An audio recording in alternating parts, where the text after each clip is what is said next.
Hi, I'm Rick with Rage Against the Debt. In this segment on the national debt, I'll discuss one of the main arguments that opponents to debt limits use, that growth in GDP, or gross domestic product, will eventually ease the national debt. Our current national debt is approaching $20 trillion. That's a lot of money for an individual or business. But is it a lot of money for an entire country, though? Opponents to limiting the federal debt often argue that the debt really isn't an issue for the nation, and one of the main arguments is that growth in GDP will offset the debt. Let's look at some of the major concerns with relying on economic growth to solve our national debt crisis. Welcome back to the revolution. Most people are familiar with the concept of gross domestic product, or GDP for short. In simple terms, annual GDP is the total net value of all goods and services that the USA produces in 1 year. Add up the value of all the products made in U.S. factories, all the services provided by U.S. workers, all of our country's construction, all the farm goods produced in our nation, and you get the gross domestic product. In 2015, the U.S. GDP was about $18 trillion. So our federal debt equals a little more than 1 year's worth of the total value of goods and services that we produce as a nation. Compared to historical rates, that is very high. Our debt as a percent of GDP has only been higher during World War II. In an earlier video, we looked at an example of exponential growth and noted the similarity to our national debt.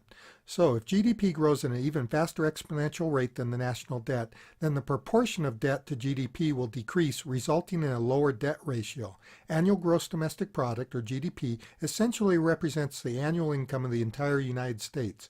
In this way, the national debt is similar to personal debt.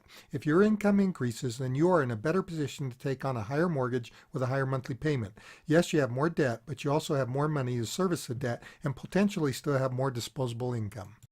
Since the government receives a percentage of GDP in the form of taxes, the federal government's revenue grows as GDP grows.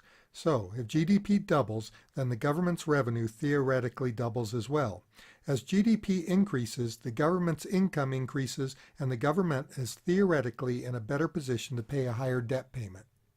One concern with focusing on GDP is the fact that the government's income, or revenue, is not the nation's GDP. The nation's GDP has to service all U.S. debt, including private debt, local government debt, and the federal debt. All debt in the U.S., as reported by the Federal Reserve's economic research, has been steadily increasing as a percent of GDP and is currently at 250% of GDP. That's a record high.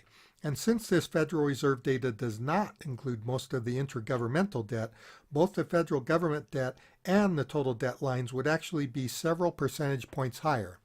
So government debt is just one piece of debt that has to be serviced with our nation's GDP. We should really consider the relationship of all debt to GDP, not just the national debt. However, GDP is still an important metric to measure the federal debt, and in theory, higher growth in GDP could help to resolve the debt issue. Yet there are currently several problems with relying on growth in GDP to reduce the national debt. In this video, we'll start by looking at two very basic problems with regard to GDP growth and the debt. The first basic problem is that the debt is growing faster than GDP. Since 2000, GDP has grown at less than 4% per year, which means that GDP will double about every 18 years. During the same period, the national debt has grown at over 8% per year, which will result in the debt doubling about every 8 years. As can be seen in the graph, the national debt quickly outgrows GDP at these growth rates. Growth in GDP may delay the inevitable, but it won't prevent it. To make matters worse, the Congressional Budget Office, or CBO for short, estimates that GDP will only grow at 2% for the next decade or more. That results in an even bigger gap versus the debt. To be consistent, though, the CBO also projects a much slower growth for debt that would reduce the impact of lower GDP growth. A second issue is that we are already behind on GDP and revenue versus the budget. The Congressional Budget Office's initial estimates for 2017 project that budget expenditures will be $4 trillion versus government revenues of $3.4 trillion, leaving a budget deficit of $559 billion. The CBO also estimates the 2017 GDP will be $18.5 trillion. To erase the $559 billion deficit without increasing taxes, simple math tells us that GDP has to grow by over 16%. At recent growth rates in GDP, that will take about 4 years. And if the CBO is correct and GDP slows to 2%, it would take over 8 years to catch up. History shows that holding government expenditures flat for multiple years is highly unlikely. Budget that we're operating under right now, under the past 3 or 4 years, that performance projected out over the next 10 years, as I look at this, we move right back to $1 trillion annual deficits within a very short period of time. Is that correct? That's correct. And that the total here is, I haven't totaled it up, somewhere we're going to add, if we don't do anything from our baseline budget, which is what we're talking about in CBO, we'll add another $9.5 to $10 trillion to the current $20 trillion of total debt. Is that fair? Yes. So when I look at the solution, can we grow our way out of this? If that's all we did, hold everything else constant, and all we did was grow the economy, can we solve that $30 trillion problem? I think the short answer is no. No. The budget process is broken. We know that. I'm not going to have time to lay out all the problems with that. But I will say this. In the last 42 years since the 74 budget, and by the way, it took that commission 7 years to write the Budget Act. And that Budget Act has only worked 4 times in 42 years. And over those 42 years, we've only appropriated, I want everybody to listen to this, we've only appropriated an average of 2.5 appropriation bills per year. This is a fraud on the American people. It's been perpetrated for 42 years.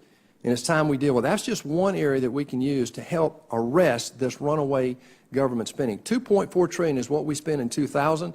We spent $3.8 trillion last year, and that's constant dollars.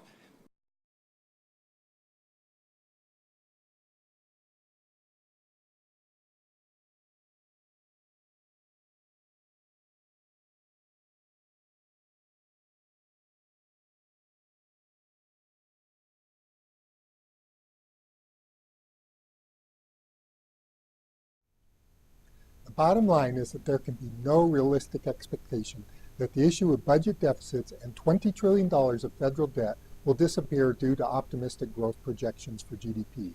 The last half century of history will just continue to repeat itself, and the debt will continue to grow. The real key to reducing the national debt is better management of the budget, ensuring that receipts and outlays are more closely balanced. Join us in the next segment of Rage Against the Debt to see what history teaches us about relying on economic growth to resolve our growing debt crisis. Until then, viva la revolution.